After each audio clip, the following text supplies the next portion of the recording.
G'day, my name is Scott Henderson and I'm the editor and content director of Men's Health Australia.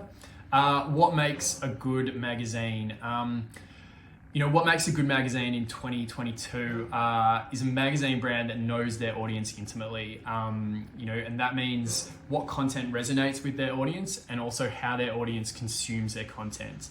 When it comes to content, whilst you need to provide your reader with consistently quality content that you know they'll enjoy, you also need to challenge and push them. They're not going to keep coming back to your publication if their knowledge isn't expanded or they're not experiencing something new and exciting. Obviously, that's an extremely fine line. You need to balance being innovative enough to push a brand forward and take your audience on that journey, whilst not jumping so far forward at such a rate that they feel alienated and disconnected from your brand. I guess a good example of that from our own context is that Men's Health, particularly over the last 5 years, is moving away from that men's aesthetics and into a more holistic view of health, diversity in our storytelling and an emphasis on mental health. I think people that maybe fell away from Men's Health in the early 2010s, probably left a brand that was very heavily focused on aesthetics. And they're surprised to know when they come back and connect with the brand now that it's more than just burpees, pecs, biceps, and squats. There's probably 70% of our content mix now all relates back to mental health. And that's resonated, with a growing readership.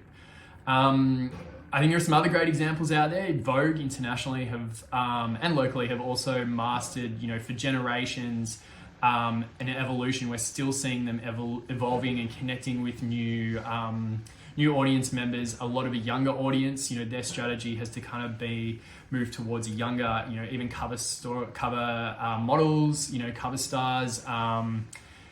I think Esquire as well is another brand that does extremely well with this in the US and UK.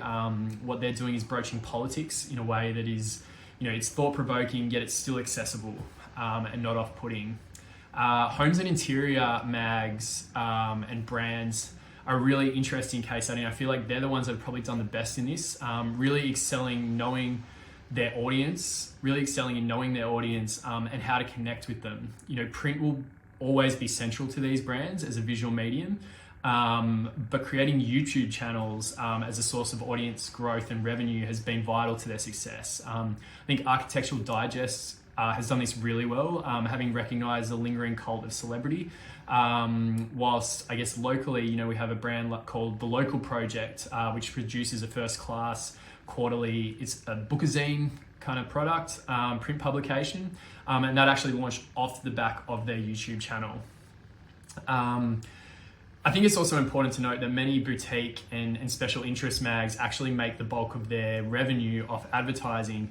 However, it still all does come back to the audience and the reader. They always have to be first. Good magazines in 2022 are allowed to exist through advertising, but without servicing and engaging your reader and your audience, you have no one to serve your advertising to. Audience is key, and we wouldn't exist without an audience. Now, what is the future of magazines? To me, I think that the future of magazines will again rely on engaging content, but with the right brand extensions for your brand. So, obviously with Men's Health, we have the print product that anchors our brand, with then extensions branching off from that. I think what we've seen in the past 15 years with the digital explosion and obviously the explosion of social media, there's kind of been a bit of a mass panic in the magazine industry with brands trying everything, in a strategy that was kind of akin to throwing spaghetti against a wall and hoping that something sticks, rather than really understanding their audience and finding out what mediums and extensions will work for that particular brand and audience.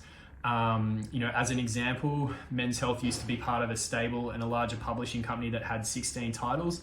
15 of those titles were female-focused brands. Now, the Men's Health audience consumes media very differently to how the Better Homes and Gardens audience consumes media or Marie Claire consumes media.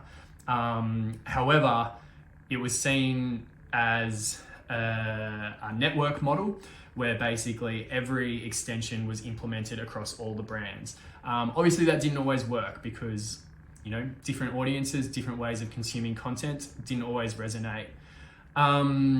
Now that's kind of settled down and people are understanding their audiences a little bit better. I think locally GQ, not even a print product anymore, digital only.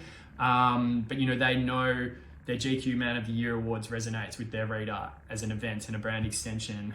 I think brand extensions with conviction and purpose will also succeed. You know, we see Vogue with Vogue codes. They've identified a cause there and also an event. Also Women's Health, you know, with their multi-platform Women in Sport initiative, they've really added value to the brand, to the audience, and they're furthering a great cause.